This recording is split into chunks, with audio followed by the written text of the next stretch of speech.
Hello, everyone. I'm Dana Perino, along with Emily Campagno, Juan Williams, Jesse Waters, and Greg Gutfeld. It's 5 o'clock in New York City, and this is The Five.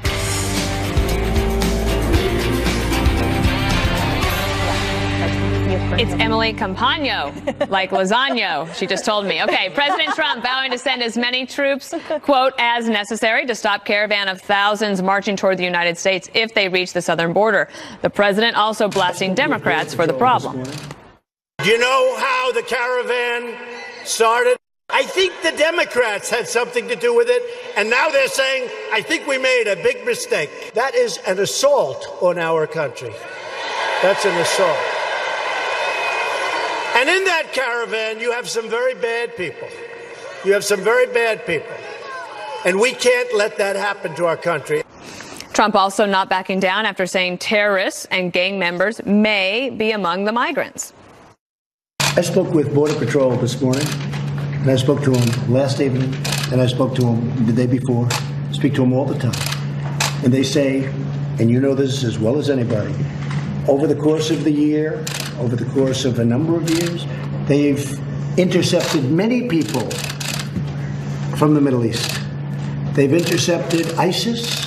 They've intercepted all sorts of people. They've intercepted wonderful people from the Middle East, and they've intercepted bad ones. They've intercepted wonderful people from South America. President Trump continuing to answer questions from the media. I did want to play this one more soundbite from just something you're just not going to believe about what was said about our military. Watch this. If you put military down there, we know what the God forbid is in this situation. And then how does it play? How is that good for anybody if, because, you know, you're not going to turn away thousands and thousands of people, even if people start getting shot. And what message does that send? Who wins in that? It did surprise me a little bit that he would say that, because our military is not known for going after innocent people. They are there to try to protect the border. So anyway, we'll start with you, Greg, on this issue, the caravan not stopping. He's not very bright, is that Cuomo fella? Well, that was not a nice thing to say. It wasn't. It wasn't a nice thing to say. No, it wasn't. I just wonder about the media, because they tend not to ask the very specific questions like, how did the caravan start? Who called it a caravan? How is the event being managed? Who are the people managing it? They always keep saying that the caravan is blooming, like it's some kind of natural event, but it's actually, or that it's spontaneous. But no, it's actually quite organized. It's organized by actually Mexican advocacy groups. And then when you get to the sizable group of people in which you can't tell who's in the group and who isn't, which is why you need a process, because it could be there could be terrorists, and obviously there could not be terrorists. But who's going to know? So the media then takes the narrative and they twist it. So after helping the onslaught multiply, right, they accuse Trump of seizing it as an issue, when beforehand it was the media and the advocacy groups who had seized on this spectacle to begin with to create an ugly political issue. And then they go, but look what Trump is doing. They're a bunch of hypocrites. And you know what's even sadder? Avenatti is telling the Democrats to grow a spine. When Michael Avenatti becomes your voice of reason for your party, you're in trouble. Yeah, talking about that in terms of the media coverage, some media critics saying that that the media should not take President Trump's words and use them, so that onslaught was too strong, that they think that maybe there's some softer language that should be used because they're doing his bidding. It's like the mob controversy. Yes, don't call it a caravan, it's a parade. That's what they're probably going to say. To Greg's point about the media, they've reported breathlessly about how many scoops of ice cream this president has. Mm-hmm. And they're not even curious about how this caravan is happening. Right now, I think the only people that have sent reporters down to embed in the caravan, Fox News, we have Sarah Carter down there. And William Lajeunesse. And William Lajeunesse as well. The Washington Post has someone down there, and Judicial Watch even has someone down there. There's just not a lot of interest in the mainstream media, so when Trump says something about the caravan, there's no way for them to fact check it. They're going to assume that the president is saying incorrect things, and some of the reporting coming out of there, very interesting. 80% of those people in the migrant caravan are males under the age of 35. And they're not fleeing violence. These are economic refugees. And you know what they told the Washington Post? When they get there and start making money in America, they're going to wire the money back to El Salvador. Some of these people are gang affiliated. A lot of these people also have been previously deported. And that's been confirmed. So if they're really that upset about the conditions in their country, instead of marching up north to America, march against your own corrupt government. That would solve a lot of problems, in my opinion. And then here, Juan, of course, we're 2 weeks away from the midterms, 2 weeks today. So somebody like a Joe Donnelly and a Claire McCaskill, two red state Democrats that are running for re-election, they know that for the next 13 days, that the Republican candidates are going to be using this issue, and it's not good for them in their campaigns. No, because anytime you use fear-mongering, I think it really pushes a button. And I think the president and the Republicans right now, absent a message for the midterms, have decided this is the button to push. I read today where Stephen King, the horror book writer, said, you know, that the Republican campaign theme here is be afraid. Don't be brave, be afraid. And therefore, even today, the president who suggested, oh, guess what? There could be Middle Eastern terrorists among these people. They're all gang members. Today, he said, well, we don't have proof, but they could be, couldn't be. That's the point. That's all he does. He just pushes the fear button when he doesn't have anything else to say. And to me, what's incredible is my Republican friends buy this stale bread of hatred, because it is so the president even goes farther. He says, I'm a nationalist last night. You know what? These globalists want to come in here and take over. Nationalists, where we've heard that from? White nationalists. Steve Bannon, that whole line. We're all racist. So horrible, so intentionally divisive. Oh, these brown hordes are approaching. Don't you think it's divisive to call your fellow Republicans? Your sons are Republicans. Listen, I'm telling you. You're calling Republicans racist. No, I'm calling this action by this president, given the divisive nature of it, intentionally. So should he make a couple points? Should he just not do nothing? Should he just do nothing? No, because remember, we've had things like the Mariel boat lift, if you think back to 1980. Yeah, that wasn't a very good thing. Right, but guess what? Well, how did America react, Dana? Think about how we reacted in terms of we are generous. Even if you think about the Jewish exodus, you think about Irish people coming to this country as a result of famine. You comparing this to that? Every moment there were people on the far right who reacted, oh, stop them, stop those Jews from coming in here. Why? Is that the way we're going to be? Emily, do you think that this is comparable? No, and I also want to point out two things here. Number one, that this humanitarian crisis pre-existed this caravan. Correct. And to me, the mixed messaging and the hypocrisy is coming from the left, who are ignoring the fact that 16 journalists were killed this year alone in Mexico, and all of the attention is on Khashoggi, or the 600 migrants that were found dead in Texas because of the chokehold the cartels have on not only those governments south of us, but also those people, including the fact that an entire police office was arrested for corruption in Jalisco. So the border security is a small portion of the absolute crisis that is going down south, and the humanitarian crisis aspect of it is because of the porous border and the lack of the laws that we have to keep strong. And then secondly, about the military and about those military comments, viewers need to understand that the National Guard comes under state authority, obviously, with federal funds. The president can federalize them. Active duty military, the exception to the Posse Comitatus Act is the fact that if active duty military is in a support, not in law enforcement role, then that's how that is legal. So that the conflating of the issues and the hyperbole from the left of saying that they're going to start shooting people is absolutely offensive and totally incorrect. Emily, I just wanted to pick up on something you said. Yeah. We disagree, obviously. I feel so passionately about this. I just think this is this is low ball politics. But something you said so important. This is a humanitarian crisis, predates this, and people should think of it in those terms, because I think that conservatives historically have been empathetic, compassionate people, not like what this president is doing. Juan, I got to address some of the things that you've just said. Sarah Carter, one of your colleagues here at Fox News, went down there. Actually, you're not there. She's down there. She's a colleague, spoke to Guatemalan intelligence and interviewed people in the caravan and has confirmed that there's MS-13 affiliated gang members among the caravan.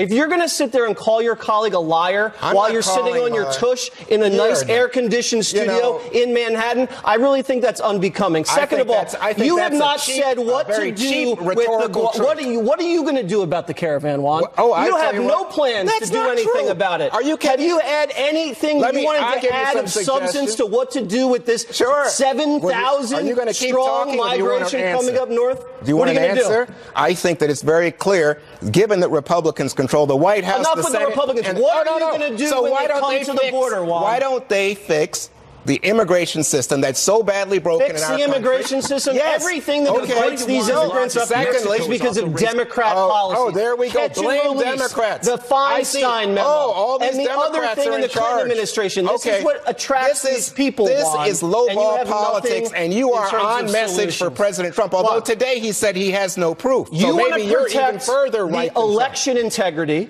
but you don't want to protect the integrity of the border. My gosh. If these were Russians coming across, you'd probably build the wall. Oh, and so these people are coming with guns. There are hordes coming now. They're going to take over America. No one's taking over anything, Juan.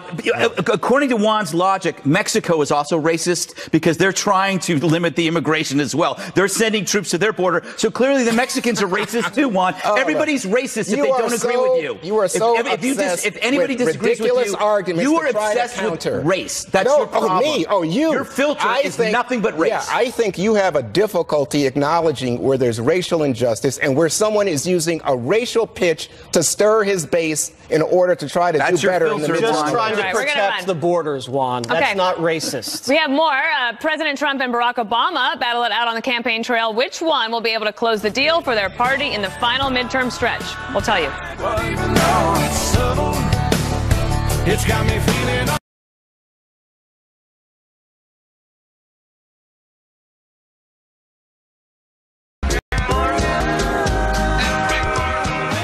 The midterms are just 2 weeks away, and what's turning into a fierce fight for control of Congress, President Trump continuing to go after Democrats in an attempt to turn out his base.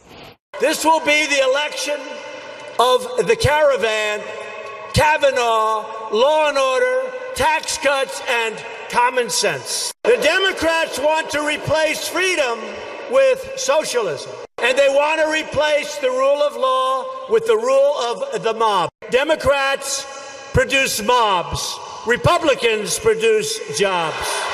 The blue wave, that's coming, right? Blue wave. You don't hear about it too much. And President Obama, he's back on the campaign trail campaigning for the Democrats. He's taking aim at President Trump and the GOP. It is not a Democratic or a Republican idea that we are not supposed to pressure the Attorney General or the FBI to use the criminal justice system to try to punish political opponents. That's not how America works. That's how some tin pot dictatorship works. They try to get people angry, you know, and they appeal to tribe and they appeal to fear and they try to pit one group against another. When you hear all this talk about economic miracles right now, remember who started it. Emily, what do you think about this tin pot dictators? I think that part of the laughable quality about former President Obama's speech and also Joe Biden's speech is the fact that they highlighted it's all about the Donald, and they highlight, they try to get away from the divisiveness while totally doing the same thing themselves. Obama referenced himself, 92 times in 38 minutes. Joe Biden is all about himself. And so I feel like that transparency is so obvious, and it just reminded me of the fatigue I had during the last administration. I think moving forward, the most important thing is the messaging in these last 2 weeks, and also the fact that we need to galvanize on both sides. What gets people to the midterm elections is being galvanized for a specific issue, obviously. And the GOP cannot remain complacent or victorious after the Kavanaugh hearings, given the fact that the Democrats have sworn to move for impeachment if they take control of the House, plus a whole host of other issues. But I do feel it's important for the GOP, should they want to maintain the lead, that they remain galvanized and impassioned about it, because otherwise, as the blue wave some have said that the blue wave, by calling it that, it leads to complacency. The same can happen with the GOP as well. But it's messaging that's important. Jesse, so what the president has done recently is he said, you know what, we are opposed to any kind of limits on pre-existing conditions in terms of health care. I think that speaks to the Democratic message about wanting to help with health care. Then he's also said we plan to change the rules on lesbians, gays, transsexuals, so that people are defined by who they are registered as at birth. And finally, he said, we're going to give you a major tax cut to the middle class before this election. You think, Wait a second. Is any of that true? Well, I think he wants a tax cut, and he's always believed in helping people out with pre-existing conditions. And right now, if you look at that clip that you just played of the president, just landing a series of brutal political haymakers on the Democrats, really strong black and white contrasts, and going negative by also going positive. These were really withering attacks that no other previous Republican president has ever really unleashed on the Democratic Party. You know, other Republican presidents have tiptoed around branding the Democrats, and Donald Trump has just gone in there and just gone all in. And it's very refreshing to see a president so unafraid to label Democrats as soft on crime, open borders, socialists. And in the age of television and Twitter and social media, these tightly wound political slogans go viral lightning fast and just have overwhelmed the Democrats, have overwhelmed the media. And it's just an overwhelming onslaught that the president has unleashed on his political enemies. And even if you're not even a political viewer, just as like an advertising executive or a communications director, it's just amazing to watch the raw talent on display while he smothers yet brands his political enemies so effectively. The Democrats can't even come up for air. And when it comes to Barack Obama taking credit for the economy, remember he said, oh yeah, it's like someone has a magic wand and thinks they can bring all the jobs back. Now he says he had the magic wand. I'm not buying it. So our local media expert, Dana Perino. Dana, I was curious about the idea that he is doing exactly what Jesse said, painting the Democrats, for example, as open borders, socialist. Is this effective? Well, if you look at what they say about him, I mean, it's kind of mild by comparison in some cases. I do think if you're a red state Democrat and you're up for a re-election, that when it comes to President Obama being out there campaigning, that they're saying, well, better than Hillary, because that is actually one of the things that was hurting them. Every day we were talking about Hillary Clinton here. President Obama is a better campaigner. The race is very close in the midterms. If in the next 2 weeks we are talking about left-wing mobs and the caravan, then the fertile ground could go to the Republicans. But if in the last 2 weeks we are still relitigating the 2016 election and talking about Trump's presidency, then it could be a good night for the Democrats. So we'll have to see. So, Greg, there's been some early voting, and the reports are that the early voting favors Republicans in terms of who's getting the polls. What do you think? I voted twice. What I find interesting about what President Obama, I think he mentioned the word anger, like the anger, they traffic in anger and stuff. I've never seen the Democrats more angry in my entire life. And I have to remind young voters that when you hear about the race and the division messaging, they act as if it's unique to Trump. It's not. No. They use the same messaging about fear and race and everything on Mitt Romney, on McCain, on Bush, on Paul Ryan. They've done, so to act like, no, this is a different time, that's kind of bogus. The Democrats are like a fat boxer, and they're hoping that the clinches will save them. So they got to get close and they got to get intense, but they're miserable. I saw an ad that was made by the Democrats featuring the resistance, the Kavanaugh hearings, Alyssa Milano.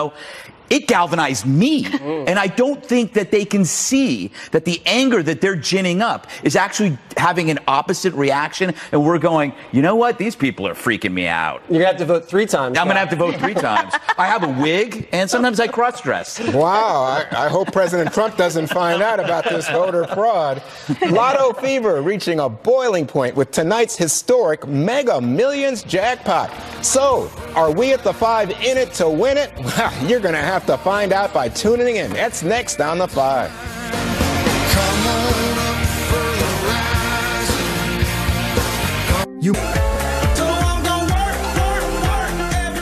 Mega Millions Mania is sweeping the country, and in case you haven't heard, tonight's jackpot is now a whopping $1.6 billion, the largest in the history of the world. So, you guys, did you buy individual tickets and or are you in an office pool? I bought tickets last night in Texas. I think that's a good move. Yes. You know, you want to buy out of state. Everything's bigger in Texas. That's right, especially my Mega Millions. So we were coming back from the Mavericks game and we decided to stop at the Quickie Mart. And I bought $10 worth of numbers, and then I made a deal with the hair and makeup artist in the back seat. They thought they were entitled to some of my winnings when I won. I shook on giving them each $1 million if I hit this thing. I want to take this moment to officially renege from that answer. I was feeling a little generous at the time. They're not entitled to jack. Oh my God! Why did you do that? I was feeling nice. Look, Jesse, courts would disagree. Here's why. They've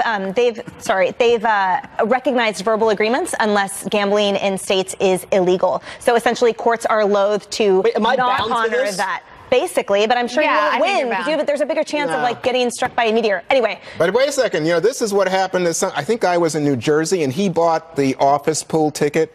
And then he decided who was in and who was out, and they sued him. Did they? So I'm with the hair and makeup people. There's multiple of those. No one ever gets away with being a Grinch. That's the bottom line of the office pool stories. Don't be a Grinch. All right. I'll tell you, so my husband's really good with numbers, and he sent me a note today, and he says it's so hard to think about that much money. He said it's like receiving $87,000 a day for the next 30 years. So you think about it that way, it's a lot of money. Leland Vittert, what Hannity makes. I think Lou makes more. I had Leland Vittert come on the show today because he was at the luckiest lotto store in Washington, D.C. He's buying, I think they put me in a little ticket pool.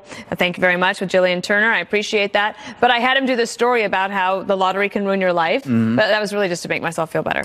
By the way, a lot of that is baloney, but I will tell you this. Really? Yeah, I love the lottery because it's a voluntary tax. No one's coercing you to buy it. But I hate it because it's not replacing another tax. Like it's just it's just adding another tax. It would be that's why I don't like tariffs. I would like tariffs if they replaced actual taxes, because then a tariff is great. It's if you're paying for it when you're buying something. But the other thing that I don't like about lottery, and I said this every time we do this, you have greater odds of being murdered or dying of a disease. So why root for something that has less odds than your own miserable death? Why? Because then if you're going to rely on luck, means you can't curse luck if something bad strikes, right? If you're rooting for something that's really rare, something equally bad can happen to you. So why would you want to root for something rare if something rare can kill you? It's just it's like, okay, you go, yay, I won, but you also get hit by a truck. You can't curse your luck. Emily is baffled at what you just did. You know that. Emily can't handle it. That's logic. Greg, I mean, don't you like to dream about winning $1 billion? Because that's what it is after taxes, is $904 million. That's not, no, I don't dream about that. I dream about other things that I can't bring up here. Okay. But no, it's like I dream about, things. I always dream about things that already happened and how they could have been better. But if you hit, would you stop working? No. No. Are you kidding me? No, you would continue to sit at that chair worth $1 billion? And he would lord it over you. Yeah, but I don't know if I can tolerate him rich. Jesse says he's going to quit the five if he wins. I said after the midterm. But okay. But the thing about it, Jesse, is you're on TV. People will know, hey, Jesse's missing all of a sudden. I think they'd think I'd be missing for other reasons. Well, no. I would definitely go out with a bang, though. If I won the money, I would tell the people upstairs, yeah, I'm still here. And then there'd be a show where something... That monologue would be so good. Yes, terrible. All right, we'll take you inside the growing migrant caravan that's marching toward the U.S. border when the five returns. I want to hear the Gutfeld won the lottery.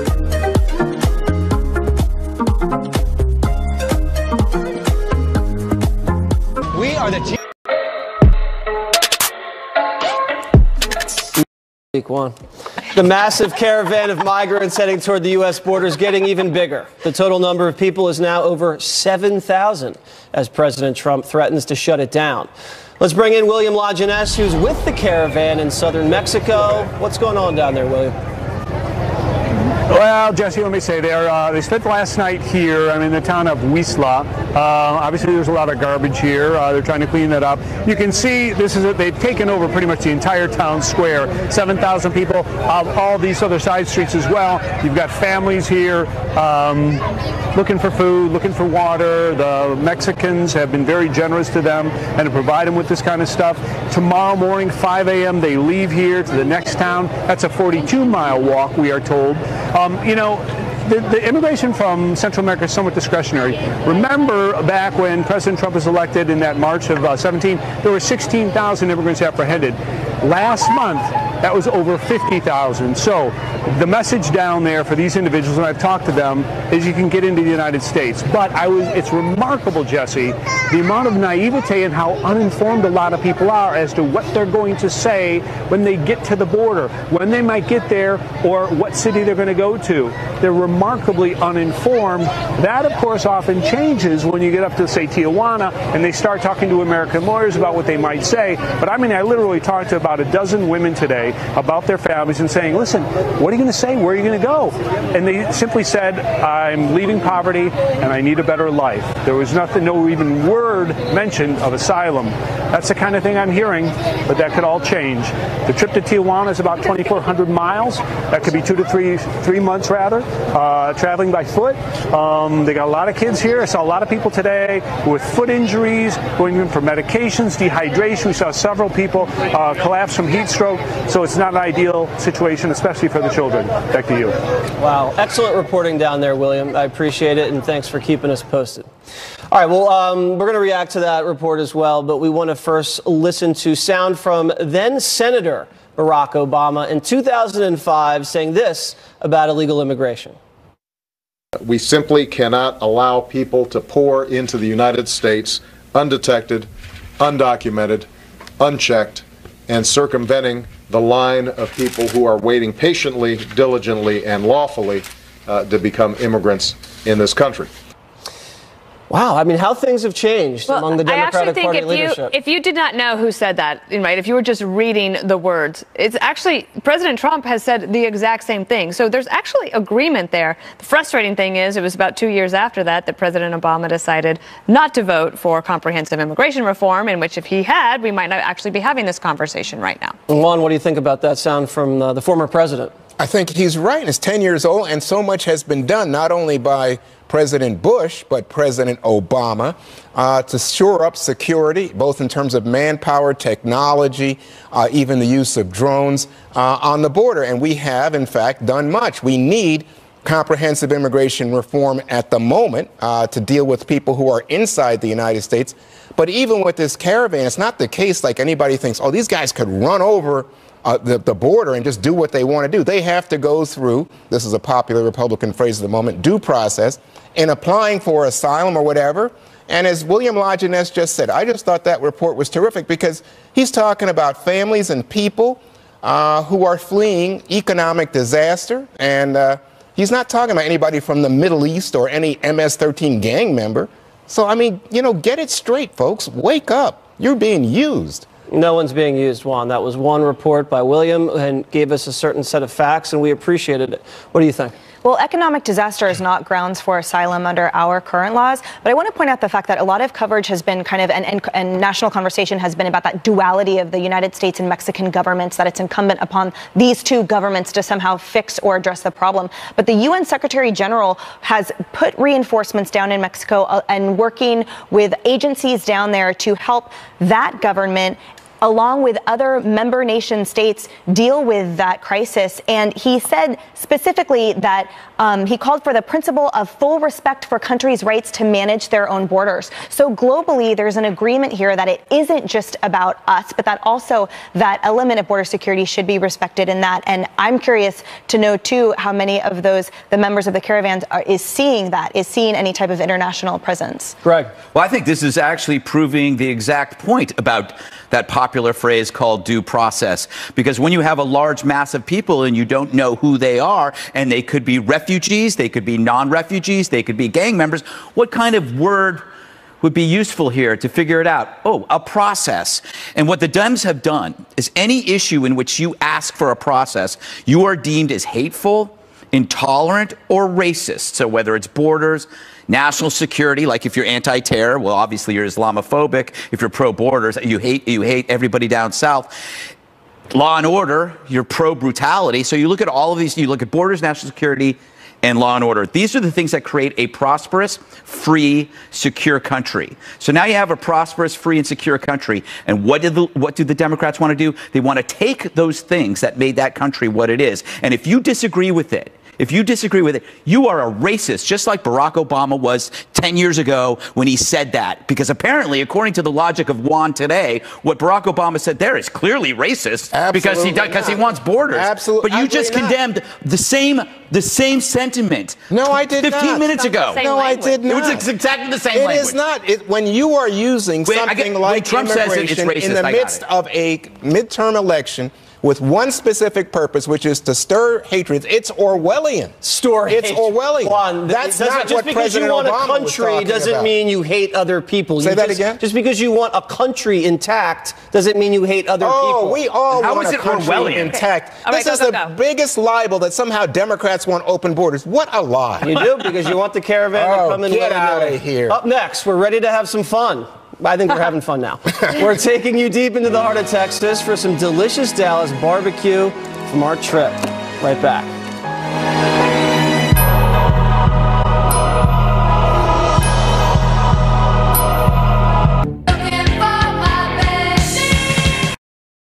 As you know, we were in Texas yesterday. We had a great time, met some great people. Jesse got a facial.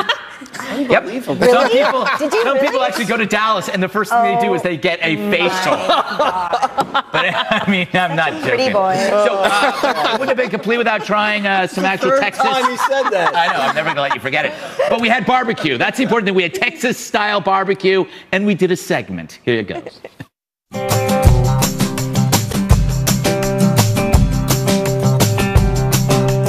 Everybody, we're here at the Hard 8 Pit Barbecue in Dallas, Texas, which is amazing. Of course, I got Greg and Jesse with me here. You guys ready to eat? We're so hungry. Let's go. At about 5:36 p.m. every day in the commercial break, he'll ask this question. So every day at 5:36, Greg in the commercial break will ask, what am I going to eat tonight? And it's usually ribs. That's all I eat. I think I eat ribs 4 times a week. I like the brisket. And what is this right here? Jalapeno sausage. Jalapeno sausage and the brisket. I like the sausage, and I'm after that shish kebab over there. That's the meat shish kebab. What is this? Yeah, that's a beef shish kebab. This is a chicken shish kebab. Here's a piece of white bread. I have something stuck right in my gap of my tooth. I hate that. I need like a business card. You want some floss, Greg? I need a business card or some floss, or maybe sometimes I'll use a paper clip at work. Ow! It's not very tough to ask for floss in Texas.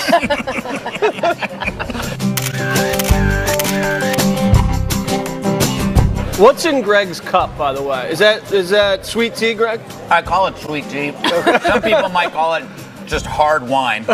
I may hate the Democrats. I may hate the libs. But man, I do love these ribs. I don't know. You can tell though that the Dallas Cowboys lost just by the mood of this place. Is that what's It's going on? you can feel it, because the Redskins just beat the Cowboys, so there's a little bit of a pall over the crowd. Yes, Taylor. If Juan was here, Cowboys and Indians were a rivalry a long time before football. Juan was here, he would. Greg, I think this is our first road trip with Jesse. I know. Any advice? Any advice for me on the road?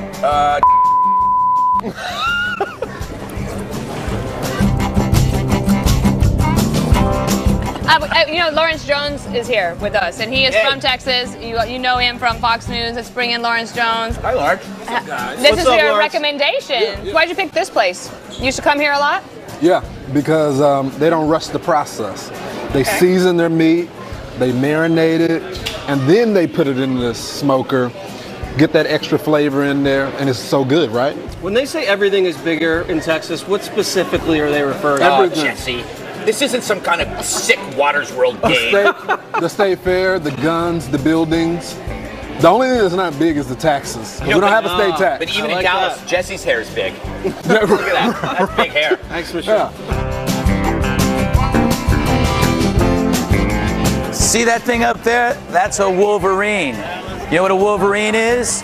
It's half wolf, half urine.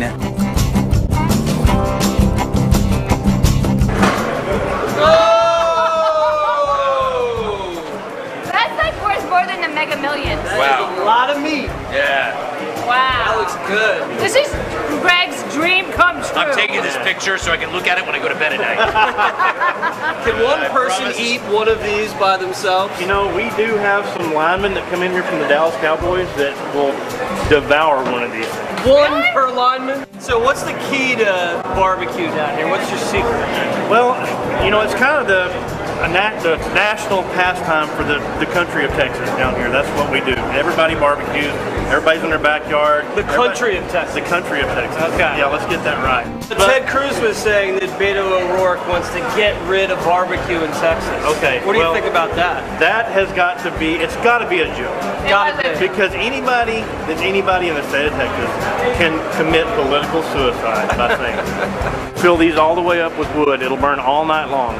My guys will get here at 5 o'clock in the morning. We'll start warming up the pits again and getting ready to cook for that day. Have you ever put a small boy in there about the size of Greg? Can you close that? My face is melting off.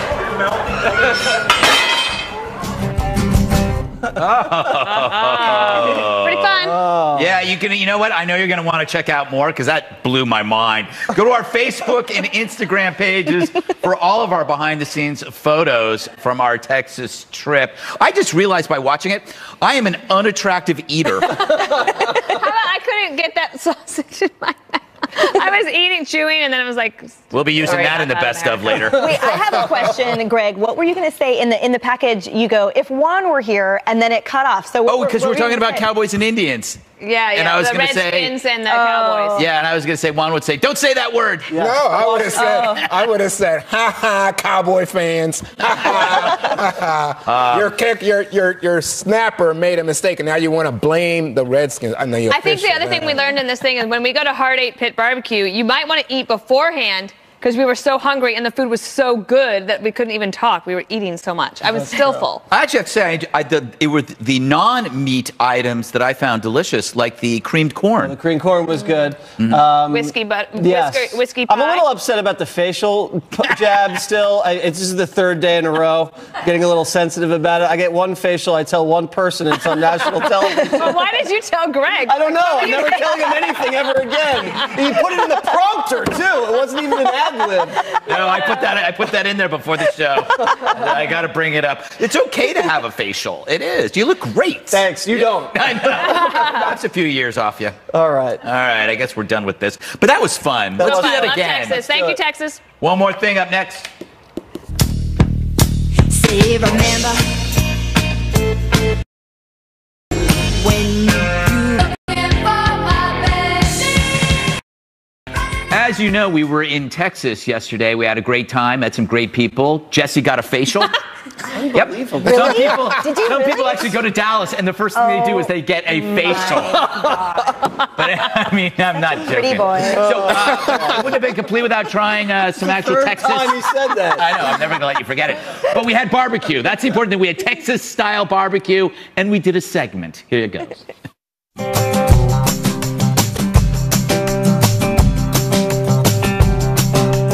Everybody, we're here at the Heart 8 Pit Barbecue in Dallas, Texas, which is amazing. Of course, I got Greg and Jesse with me here. You guys ready to eat? We're so hungry. Let's go. At about 5:36 p.m. every day in the commercial break, he'll ask this question.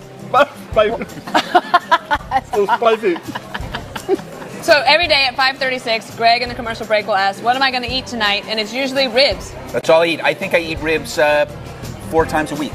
I like the brisket. And what is this right here? Jalapeno sausage. Jalapeno sausage and the brisket. I like the sausage, and I'm after that shish kebab over there. That's the meat shish kebab? What is this? Yeah, that's a beef shish kebab. This is a chicken shish kebab. Here's a piece of white bread. I have something stuck right in my gap of my tooth. I hate that. I need like a business card. You want some floss? Greg? I need a business card or some floss, or maybe sometimes I'll use a paper clip at work. Ow! It's not very tough to ask for floss in Texas.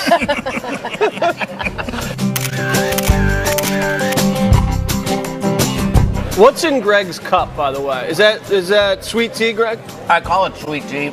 Some people might call it just hard wine. I may hate the Democrats. I may hate the libs. but man, I do love these ribs. I don't know. You can tell, though, that the Dallas Cowboys lost just by the mood of this is that place. what's going on? It's you can feel it, you know, because the Redskins just beat the Cowboys, so there's a little bit of a That's a big pall rivalry, over the right? crowd. Yes, Taylor. If Juan was here, Cowboys and Indians were a rivalry a long time before if Juan football. was here, he would. Greg, I think this is our first road trip with Jesse. I know. Any advice? Any advice for me on the road?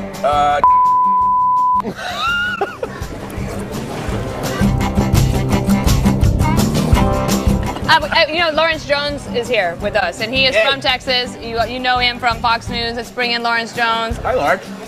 This is your recommendation. Why'd you pick this place? You used to come here a lot? Yeah, because they don't rush the process. They season their meat, they marinate it, and then they put it in the smoker, get that extra flavor in there, and it's so good, right? When they say everything is bigger in Texas, what specifically are they referring to? Everything. Jesse, this isn't some kind of sick Waters World game. The state fair, the guns, the buildings. The only thing that's not big is the taxes. We don't have a state tax. But even in Dallas, Jesse's hair is big. Look at that. That's big hair. Thanks for sure. See that thing up there? That's a wolverine. You know what a wolverine is? It's half wolf, half urine.